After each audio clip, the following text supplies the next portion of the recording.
everyone, we're going to sketch and find the area bounded by the graph of the given equations. We have x equals cosine of y, x equals 0, y equals 0, and y equals pi.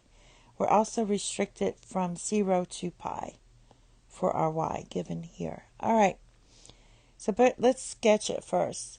If you recall that if you just sketched y equals cosine of x, then that graph would be something like this, right? It's something like that, and it should go down a little further probably. But anyway, this starts at 1. This would be -1. And so when you do the inverse, this is actually the inverse. It reflects over this y equals x, right?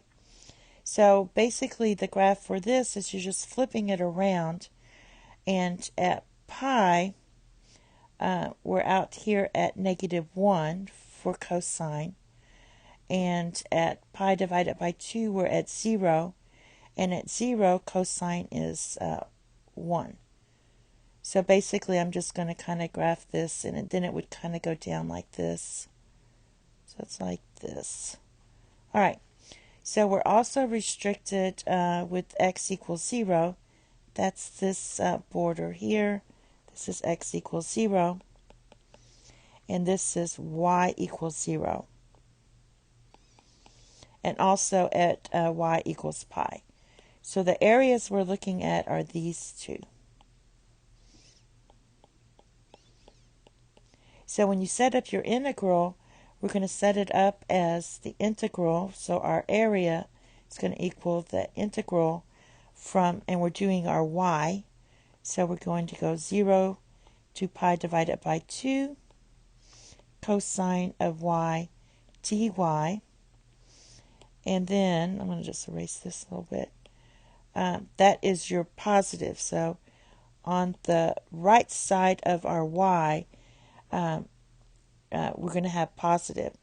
This is your right. On the left side of y, it's going to be negative. So you put minus, and that's going to be the integral from pi divided by 2 to pi of, again, our cosine of y dy.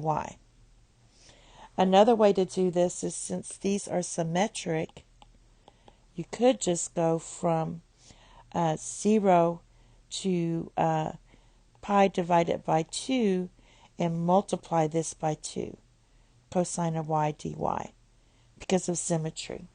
So we're going to do it this way, and then if I might do it this way as well. Or once we do it this way, I'll show you why the symmetry works. So basically we have the integral.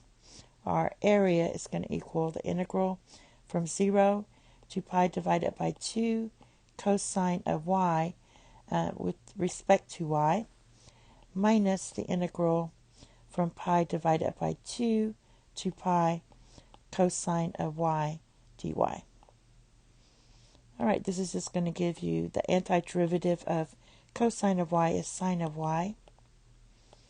And that's from 0 to pi divided by 2 minus sine of y. And this is from pi divided by 2 to pi. Now let's evaluate it. We get sine. Always start with this one.